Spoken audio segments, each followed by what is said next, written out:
So today we're going to do an unboxing of Motorola's surfboard modem, the SB6183.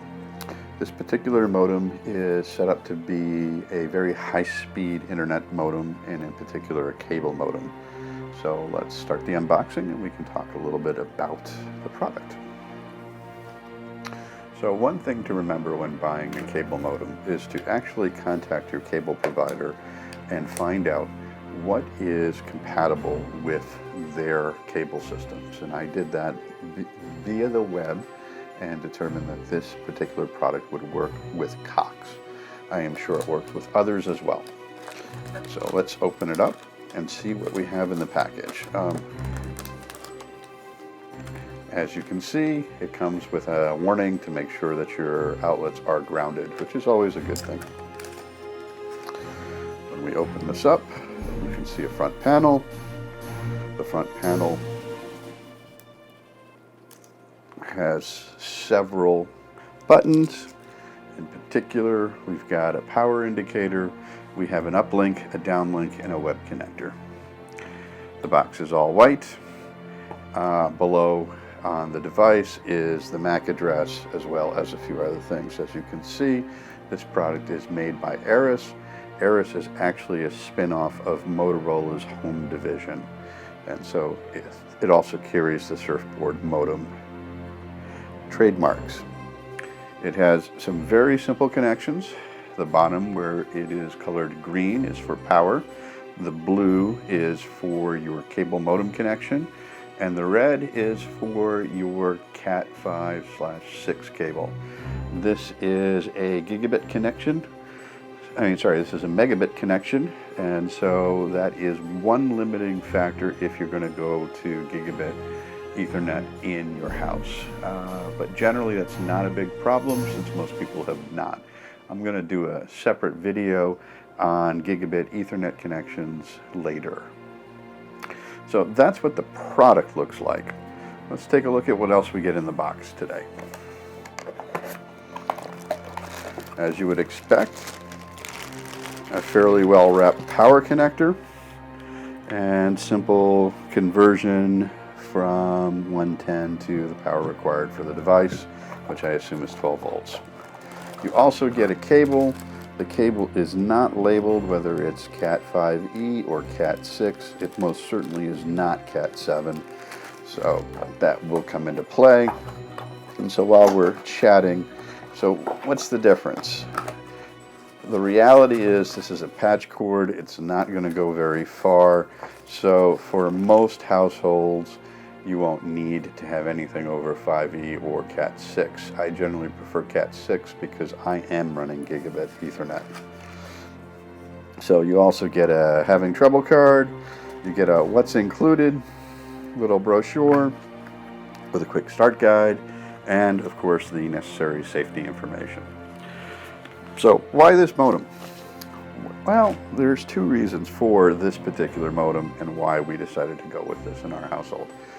Number one is we upgraded our connection to 100 down and 10 up. And so that was a big step from 15 down and 2 up. And part of the problem that you face is when you actually do the upgrade, you're going to need to change out your modem or rent a modem from your cable company. Renting a modem from the cable company is not a wise idea unless you plan on keeping it for less than a year. So if you're transient, that's one thing, but if you're planning on staying in a place, buy your modem, you'll save a lot of money. So one of the features that this particular modem has is data over cable service interface, so DOCSIS, and this is DOCSIS specification 3.0. What that means is it allows for creating multiple channels both on your uplink and your downlink. And the best way to think about that is what you're creating is pipes. This particular modem has the ability to create 16 pipes for your downlink and 4 for your uplink. And so you can fill 16 pipes effectively, and use a water analogy because it's a very effective one, filled with water. So you can move a lot more water faster. and the water is just data. So you're moving a lot more data faster than if you just had one pipe up and down.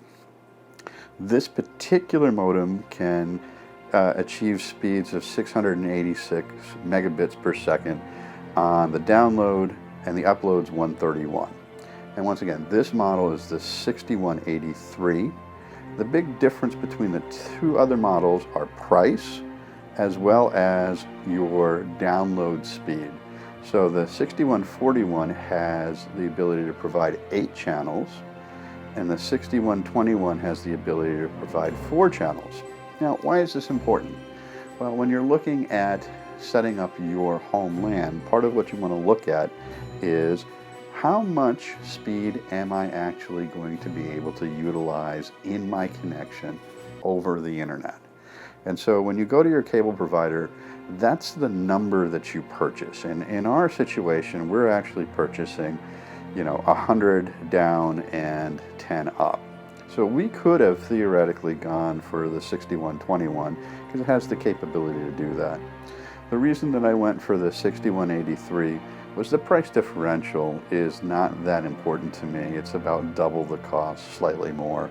But it also gives you the opportunity that if you want to step up your internet connection over time, that you can do that. The other advantage to it, and let's talk a little bit about everybody saying that you can make a system that is going to be future-proof. That's bullshit. At the end of the day, nothing is future-proof. The question is, will it last you 3 to 5 years where the device becomes obsolete? In this situation, you do have, a megabit connection in the back, and that's going to connect either to your router, your wireless LAN system, or whatever mechanism that you're utilizing. Most households are running at that speed, and it's fine. We're actually stepping up to gigabit connections, and so this device actually doesn't allow for the maximum bandwidth to be consistent across our platform. But it won't matter because our internet speed's only 100. And so it's going to bottleneck at our wall when we're leaving our house going into the internet. So it's not going to matter at all one way or another for the short term. The long term, obviously, as data plans become cheaper, we'll step up and then move up to the higher data rates as that becomes realistic in our area. And we're very lucky that we actually do have very decent high-speed internet. Well, I hope this video has helped you a little bit in identifying what a router does, what a cable modem does, and what it can be used for, why we went with the Arris Surfboard SB6183, and sort of what's in the package. Please do leave comments. Let me know if the video is something that you like. If there's a way to improve what I'm doing, I would love to hear about it. And also, if this is helpful for you, please do like and subscribe because it does help me in at least feeling like people care about what I'm doing, which once again would be nice to see. Once again, thank you for watching my video. Out.